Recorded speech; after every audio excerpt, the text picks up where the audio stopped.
ধর্মের চোরাস্রোত শুধু নয়, ধর্মের স্রোতও বইছে।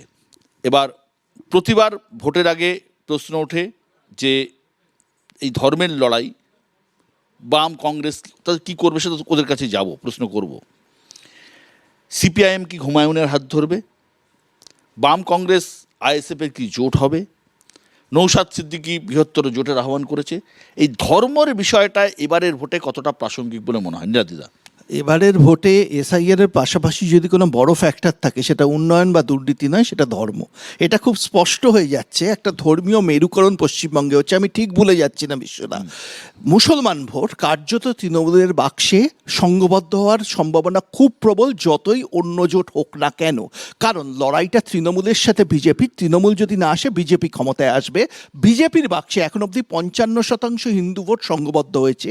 এটা যদি বেড়ে 65% হয়, তাহলে বিজেপি ক্ষমতায় চলে। বিশ্বজিৎ, এই মুহূর্তে যে অবস্থা, তাতে হুমায়ুন কবির এবং আইএসএফ নৌশাদ সিদ্দিকী তার একটা লোকাল অ্যানেস্থেশিয়া মতো দুটো অঞ্চলে কনসেন্ট্রেট হয়ে আছে।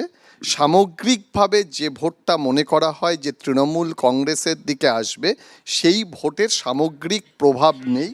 এর পাশাপাশি এই কথাটা বলতে হবে যে হিন্দু ভোটকে এক করার যে চেষ্টা, কে বড় হিন্দু, আজকে পশ্চিমবঙ্গে ভারতীয় জনতা পার্টির যারা মুখ, তারাও বলছেন হিন্দুত্বের কথা। মমতা বন্দ্যোপাধ্যায়ও জগন্নাথ মন্দির তৈরি করছেন, দুর্গা অঙ্গন তৈরি করছেন, মহাকাল মন্দির তৈরি করছেন।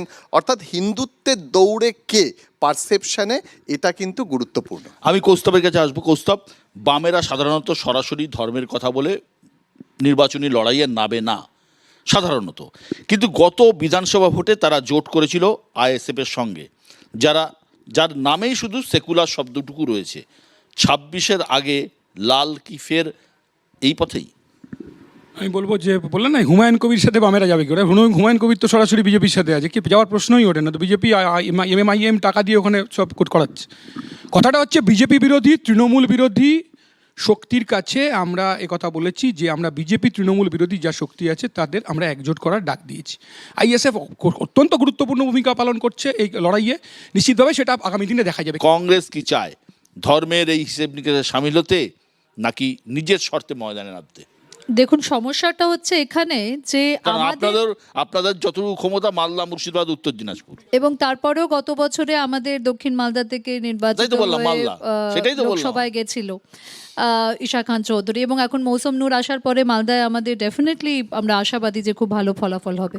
কিন্তু সেটাতে যাচ্ছি হচ্ছে আমাদের রাজ্যে মহিলাদের বিরুদ্ধে নির্যাতনে যদি আপনি পার্সেন্টেজ ডেটা দেখেন, ক্রাইম রেকর্ড, ডেটা দিয়ে রাজনীতি সব ডেটা দিয়ে হয় না। রাজনীতিতে একটা পয়েন্ট বলতে দিন, সেটা কিন্তু ন্যাশনাল অ্যাভারেজের বেশি। কিন্তু আজকে আমরা আলোচনা কি করছি? আমরা মহিলা সুরক্ষা নিয়ে আলোচনা করছি না, আমরা আলোচনা করছি ধর্মীয় বিভাজনের রাজনীতি নিয়ে।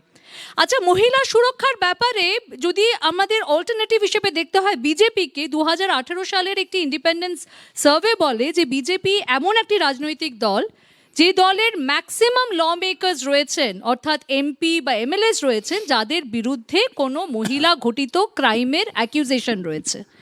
তারপরেও আমরা ধরে নিচ্ছি এই রাজ্যের মানুষরা নাকি এতটাই বোকা যে তারা ধরে নেবে যে মহিলা সুরক্ষার ব্যাপারে বিজেপি অল্টারনেটিভ,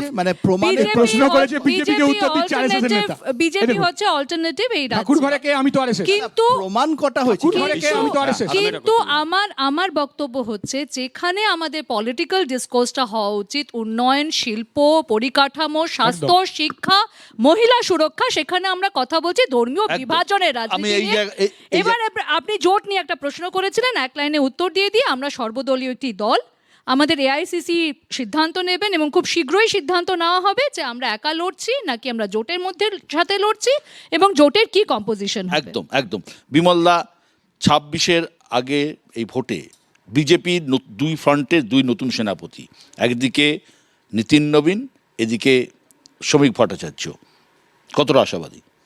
না, আমরা তো বলে দিচ্ছি আশাবাদের কি আছে, আমরা তো বলে দিচ্ছি যে আর কয়েক মাস, আর 2-3 মাস ওয়েট করুন, এই সরকারটা চলে যাচ্ছে, তৃণমূল যেতে বাধ্য। আরে যে পয়েন্টটা তুমি প্রশ্ন আমাকে করতে পারতে, আমিও তো উত্তর দিতে পারি।